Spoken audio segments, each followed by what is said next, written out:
Hi, I'm Danny Ecker in for Lisa Leiter. Here's your Chicago Business Today midday report. Smiles abound today from leaders of Chicago's big trading exchanges and Sears, one day after the Illinois General Assembly gave final approval to $100 million in combined tax breaks to keep them here in Illinois. The Senate approval yesterday sparked statements of enthusiasm from CBOE Chairman William Brodsky, among others. He said the bill, quote, places Chicago's financial exchanges on equal footing with other major Illinois corporations that transact the bulk of their business out of Illinois. One Chicago exchange analyst estimates that the earnings per share would be almost 4.8% higher for CME Group and 3.2% for CBOE as a result of the new law.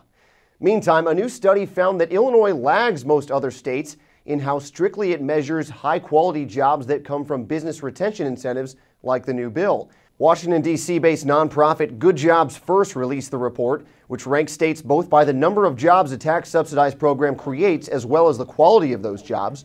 It showed that many Illinois firms that receive incentive funding aren't required to provide health benefits or hit any pay targets. Instead, they only need to create and retain a certain number of jobs.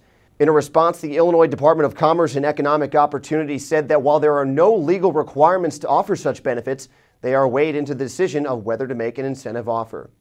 Well, the offseason of spending continues for Chicago Cubs owner Tom Ricketts. First, it was new team president Theo Epstein's 5-year, $18.5 million deal, along with the revamp of the team's front office.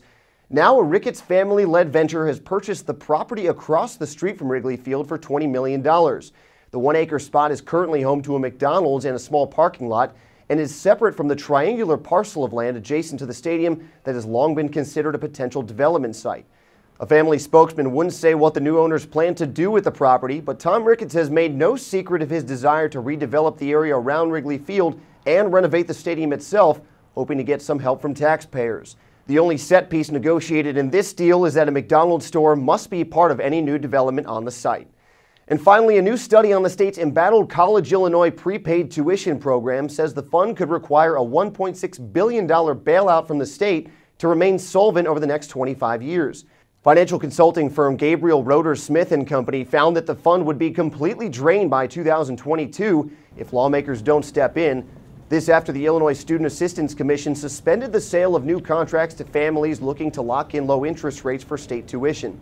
New ISAC Chairman Kim Hubbard now faces the issue of how to repair the fund, which is 30% short of where it needs to be to meet its long-term obligations. In her first interview since taking over, Hubbard told Crain that both universities and parents might be needed to help to plug the gap. You can read more on Hubbard's recommendations in this week's print edition or at chicagobusiness.com. And that's what's happening in Chicago Business today. Be sure to stick with Crain Chicago Business for more breaking business headlines. Thanks for watching. We'll see you tomorrow.